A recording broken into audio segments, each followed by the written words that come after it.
Hey everybody, Chris here from It's Mead Made, and today I am going to walk you through the process of how to install Orca Slicer and to set up your first printer inside the software. I'm also going to go over some of those hidden menu settings in Orca Slicer that will help any beginner have a stronger foundation when getting started. So let's go ahead and get into it. Now, there has been a lot of confusion around the whole official site of Orca Slicer because there's orcaslicer.net, there's also Orca-Slicer, and then there's a few other sites that are even more sketchy, which I won't get into. And the big thing is where can I download this? Because you can download them at all these different places. Now, I'm pretty sure that Orca Slicer or Orca-Slicer is the official website. Now, due to all of the confusion that's going around with the whole which site to get it from, I like to just go directly to the source and get it from GitHub. And I download it directly there. So let me go ahead and show you how to do that. So the first thing we need to do is just go to our browser window, open up Google, and search for Orca Slicer GitHub. Now, if you look in the results, you will see a GitHub link, and what we're looking for is Soft Fever Orca Slicer. Once we see it, then we just click on that, and this is going to take us to the official GitHub page of Orca Slicer. Since Orca Slicer is open source, multiple developers can contribute to make it better. That's another reason why I prefer to download it from GitHub. It's always the latest and safest version. So all we're going to do is scroll down until you see the download section. Then click right here where it says download the latest stable release. So once we get to this page, we're going to scroll all the way down to the assets section. And here you'll see a bunch of different links and a bunch of different files. And here is the part where sometimes people get stuck. Which version do you download? Now, if you're on a Windows, it's actually pretty easy. Right now, on my screen, it says Orca Slicer Windows Installer v2.2.0.exe.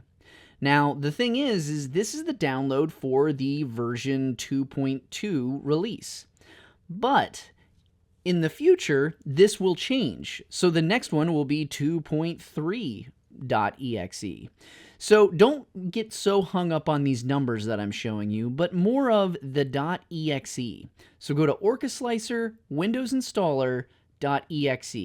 Now, if you're on a Mac, there are two different versions of Orca Slicer for you, and you need to make sure you're downloading the right one. Now, the differences between these files really just comes down to the processor that your Mac is using. So if we look at Orca Slicer _Mac _ARM64, then it has the version .dmg. This version is for Apple Silicon Macs, so an M1, M2, and M3 chips. If you have a newer Mac that is 2020 or later, more than likely you have an M series chip, and this is the one that you want to download. Then we have the Orca Slicer _Mac _x86 _64 then it's the version .dmg. This version is really meant for Intel-based Macs, so an older Mac with an Intel processor. So if your Mac was made before 2020 and it still runs an Intel processor, you want to download this version. So if you're still not sure, here's the best way to find out. First, you want to click on the Apple menu on the top left corner of your screen. Then click About This Mac. All you have to do is look for the chip or processor section. If it says Apple M1, 2, or 3, download the ARM64 version. And if it says Intel, download the x86 64 version. So once you know which file you need to download, you want to click that and it will automatically download it to your computer. So I have the file that downloaded to my computer right here on my desktop. And all we need to do is just double click on this file to start the installation process. Now you'll get a setup prompt. Just follow the steps and agree to the terms and choose where you want to install it. Then click Install and just let it do its thing. Once it's done, you'll see a completed message. Just hit Finish and then you're good to go. Now that we've got Orca Slicer installed, let's open it up and set up our 3D printer. Now the first time you open Orca Slicer, you will see this setup wizard. Click Get Started. Then select your region. For me, I'm in North America. Then click Next. Now this is where we're going to add our first 3D printer. All you need to do is scroll down and find the brand of your 3D printer. I'm going to go ahead and add a Creality K1 Max with a 0.04 millimeter nozzle. So I'm just going to scroll down to Creality, then find my K1 Max and click the nozzle size. Now the great thing about this is you can add all of the printers you have all at once right here. So I'm going to go ahead and add a Bamboo Lab A1 3D printer as well. Once you have all of your printers selected, just click Next. Now the next screen will let you add filament profiles. I usually just select all of them and click Next. Next, you'll see an option for stealth mode. This feature prevents Orca Slicer from sending data to Bamboo Labs cloud servers. If you're only using local mode, you can turn this on, but I usually just leave it alone and click Next. And if you're using a Bamboo Lab printer, you'll see an option to install the Bamboo Lab Network plugin. Check the box to install it. Then click Finish. The plugin will download, and once it's done, just hit Close. Now, Orca Slicer is fully installed, and we have set up our 3D printers. Now that we have Orca Slicer installed and our printers added, let's take a quick look at the top menu bar, because there's some really useful settings up here that a lot of people overlook. First, we have the File menu. The File menu, it's pretty straightforward. Here, you can create a new project, you can open an existing project, save a project, and you can import and export different files. Just look at the drop-down to see all of the different file types. And lastly, you can quit the program just by going to Quit. Now, next to File, we have the Edit menu. First, we have Undo and Redo, to where you can go back and forward through your changes. We also have Cut, Copy, and Paste. And this works just like any other program. You select something and you can cut and copy it, then you can paste it. After that, we have Delete Selected. This deletes whatever you have currently selected. So if I click this model and then I come up here and go to Delete Selected, you can see it's gone. Next, we have Delete All, and this pretty much just wipes all of the models in your project and kind of makes it like a brand new file again. After that, we have one feature that I really like, which is Clone Selected. Instead of just copying and pasting over and over, you can actually go with Clone Selected. This allows you to create multiple copies all at once.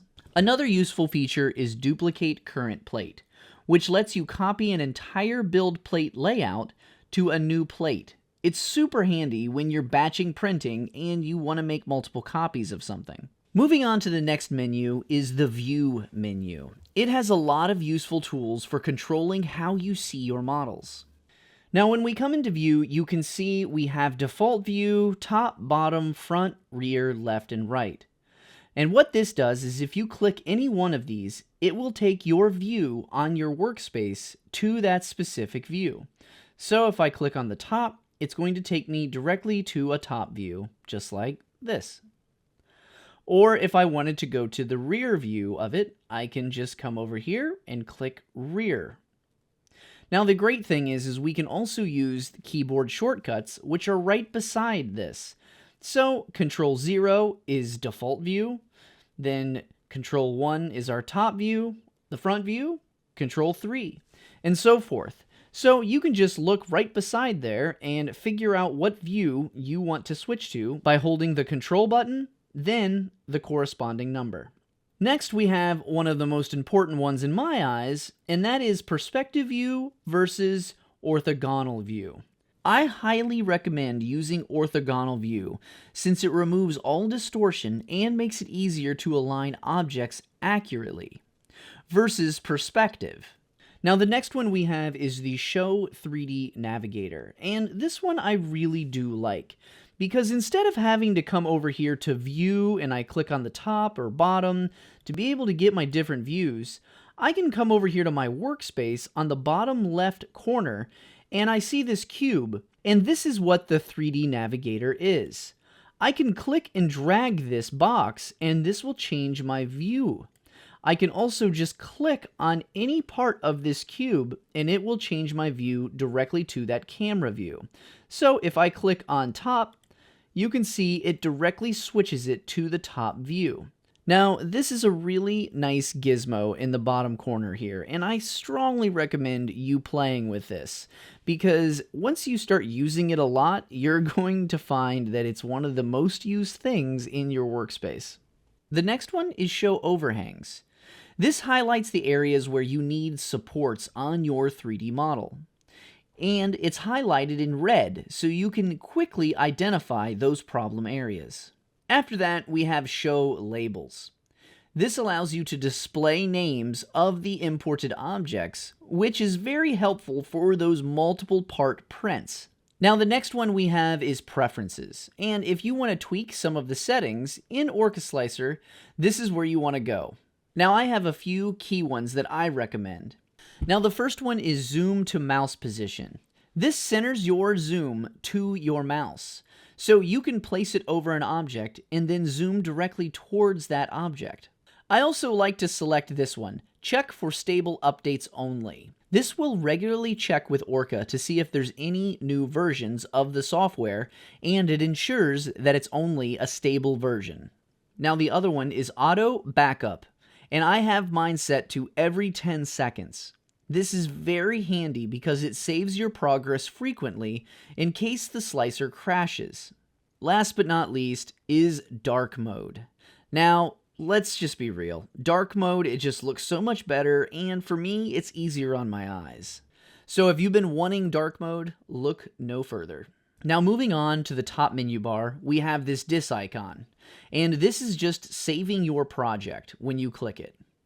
Then we have the undo button and the redo button. And lastly, we have the calibration menu. Now this is where you can do some calibration testing with your 3D printer, and I'm not going to go over this in this video because this can get really in-depth fast. But just so you know, this is where you can start running some different tests to properly calibrate your 3D printer. So now that you've installed Orca Slicer, you've got your printers all set up, and you know how to tweak some of those important settings, you're ready to start 3D printing. And lucky for you, I have already created a video where I show you how to get up and running quick with Orca Slicer, where I show you how to import your files, slice them, and get printing. So if you're interested in that video, go ahead and check out this video right here. And other than that, I wish you a great day, and I'll see you over here in this video.